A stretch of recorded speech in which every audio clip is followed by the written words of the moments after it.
হে নামাজি আমার ঘরে নামাজ পড়ো আজ, দিলাম তোমার চরণ তলে হৃদয়ে যায় নামাজ। হে নামাজে আমার ঘরে, হে নামাজে আমার ঘরে নামাজ পড়ো আজ, দিলাম তোমার চরণ তলে হৃদয় যায় নামাজ। সুবহানাল্লাহ বলবেন না?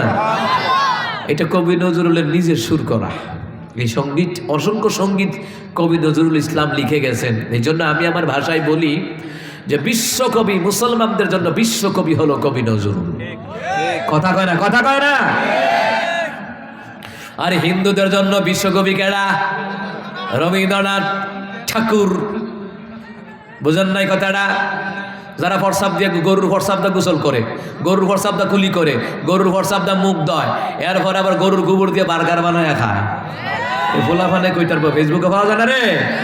এই হিন্দুরা নাকি আমাদের দখল করতে আইব। চিন্তা করছেন নি কারবারটা? 15 দিনের মধ্যে বলে হেরা বলে আমরা বাংলাদেশ দখল করে লাইব। ও গোমূত্র খাইয়ে দল করে লিবি তোরা?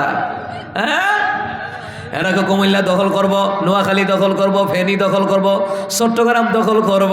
আমি কি এত দূরে যাওয়ার দরকার কিটা? আগরতলা বর্ডারের লোক হইতো ব্রাহ্মণবাড়িয়া, আইও আগে ব্রাহ্মণবাড়িয়ার লোকে খেলতে আইও, তখন বুঝবা ক্যাটা দিয়া এক কাটা দিয়া বল্লম দিয়া তোমার গিটার বক্স হটাই লাইব। গিটার বক্স লইয়া ইন্ডিয়া ফিরা যাইতে পারতা না। ওই ঠিক নি ব্রাহ্মণবাড়িয়ার মুসলমান? ওই ঠিক কি না কলমার মুসলমান? ওরা আমরা বাংলাদেশ দখল করে লইব। এই জন্য আমি আমার আলোচনায় বলি আগে ব্রাহ্মণবাড়িয়া দিয়ে খেলে ল। যে ব্রাহ্মণবাড়িয়ার মানুষ 10 টিয়ার লেগে নিজের নিজে ছাড় দেয় না, 2 টিয়ার লেগে নিজের নিজে ছাড় দেয় না, আর তোমরা আমার দেশ দখল করতে আইলে ব্রাহ্মণবাড়িয়ার মানবতী ছাড়া দিব? এই কথা ছাড়া দিবি রে? ওই টাকলা মোড়াতে আমাদের ব্রাহ্মণবাড়িয়া নিয়ে কথা কইছিল, টিটকারি করছিল, আর আমি একটা দিছি বাস। আমি কইছি বেটা আমার ব্রাহ্মণবাড়িয়া যে ফুলাবান আছে এইটা যদি হিসু করে দে তোর 14 কোটি গোসল করে বঙ্গোপসাগরে গিয়ে পড়বি। কথা কয় না? কথা কয় না? নিজের জন্মস্থানকে ভালোবাসতে বলেছেন মুহাম্মদ সাল্লাল্লাহু আলাইহি ওয়াসাল্লাম। এরা বুঝেন না, এদের কবি হইল রবীন্দ্রনাথ ঠাকুর। হিন্দু বেড়া ডেড়ায় বেড়া। কথা কয় না? এরা বাংলাদেশ দখল করে লাগবে 15 দিনের মধ্যে দখল করে লাগবে। কয়দিন? কথা কয় না? কয়দিন? 15 দিনের মধ্যে 1 সপ্তাহ গেছে কেন? এটা খবরই নেই। কথা কয় না? পারবা না, পারবা না। এই দেশের জনগণ বিভিন্ন দলে বিভক্ত হতে পারে।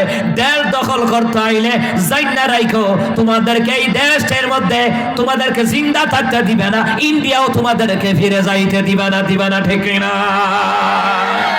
আইয়া দেখো না গিটার বক্স লইয়া বাইর যাইতারুনি। চিন্তা করুন ও মুসলমান ইমামদারা, বুঝেন না গোবর দিয়ে বার্গার খায়, গোবর দিয়া খায়। এবারটা ফোনটা বন্ধ করতে না কি তো? এবারটার ফোন আছে, আমার কি নাই? আমার দিয়ে দৈনিক 1000-এর উপরে কলাই। এবারটা বুঝছে না নতুন কি তার 80 দিল কা?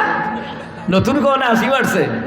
ও আচ্ছা, ডাইলগ যেরকম আল্লাহু আকবার। তাহলে আমাদের কথা হলো মুসলমানদের বিশ্বকবি কবি নজরুল ইসলাম, আর হিন্দুদের বিশ্বকবি হইল কবি রবীন্দ্রনাথ। আমরা কোন হিন্দু বেড়ারে কবি মানি না, আমরা মুসলমান, আমরা কবি মানি মুসলমান কবি নজরুলকে। কথা কোন ঠিক না? আমি গুনাহগার বেখবর, নামাজ পড়ার নাই অবসর, চরণ ছোঁয়ায় এ পাপীরে, চরণ ছোঁয়ায় এ পাপীরে কর সরফরাজ। হে নামাজি আমার ঘরে নামাজ পড়ো আজ। সুবহানাল্লাহ বলতেন না? ওইটা কবে নজরুল লেখা গেছে। এইভাবে করে করে কবি নজরুল ইসলাম কত সুন্দর সুন্দর গান লেখা গেছে, গজল লেখা গেছে।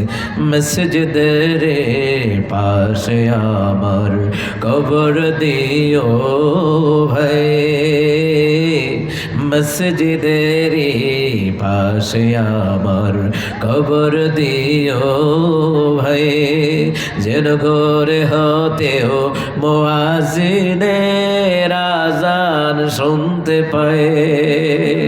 আমার ঘরের পাশে দিয়ে ভাই নামাজিরা যাবে, এই পবিত্র সেই পায়ের ধ্বনি এ বান্দা শুনতে পাবে। ঘোর আযাব থেকে গুনাহগার পাইবে রেহাই, মসজিদের পাশে আমার কবর দিও ভাই। সুবহানাল্লাহ বলতেন না? ওই কবি নজরুলের দোয়া আল্লাহ কবুল করে ফেলেছে। দেখছেন কারবারটা? দোয়া কবুল করার ক্ষমতা কার? জোরে কয় না কার? ও আমার বাবারা, ও আমার মায়েরা, আপনার সন্তানের উন্নতির দরকার, আপনার সন্তানের জীবনে সফলতার দরকার। দোয়া করতে থাকবেন কার দরবারে? আল্লাহর দরবারে দোয়া করতে থাকবেন, হাল ছাড়বেন না, দোয়া করতেই থাকবেন। দোয়ার ধাক্কা যদি একদিন লেগে যায়, আপনার সন্তানের সফলতা কেউ ঠেকায় রাখতে পারবে? ওর সন্তানের লেগে দোয়া করবো কি? অনেক বাপ মায়া আছে, আল্লাহ হাজুতরে তুই আল্লাহ তার আর ভাই তার নিচ্ছা, আল্লাহ তার চেহারা যেন আই না দেখি, কোনো তার হলেই বদুয়া দেওয়া শুরু করে। আমার কয়দিন পরে ভূতের কামাই খাওয়ান লাগে, কথা ফেলা নেই। আপনি আপনার সন্তানের জন্য বদুয়া করছেন, আহারে তো কি আপনি বদুয়া করে সেরা হয়ে গেছেন কেন? বলা যায় না কোন ছেলের দোয়ারও হইরা মরণ লাগে।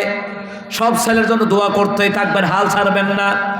ও মুসলমান ইমানদারেরা, সব ছেলেরা খাবার না দিলেও একটা না একটা সন্তান আপনারা খাবার দিবে, কথা কয় না? কিন্তু বদদুয়া করে দিলে তো বদদুয়া করলে তো আপনি নিমো খারাপই করলেন। বদদুয়া দিলেন যেই ছেলেমেয়ের লেগে, অথচ এই ছেলেমেয়ের কামাই রুজি খাওয়ানো লাগে, তো এটা 2 নম্বর হইল না, কথা কয় না? না না, আমার রাসূল হয়তো জীবনে কোনোদিন বদদুয়া দেয় নাই, ঠিক কি না?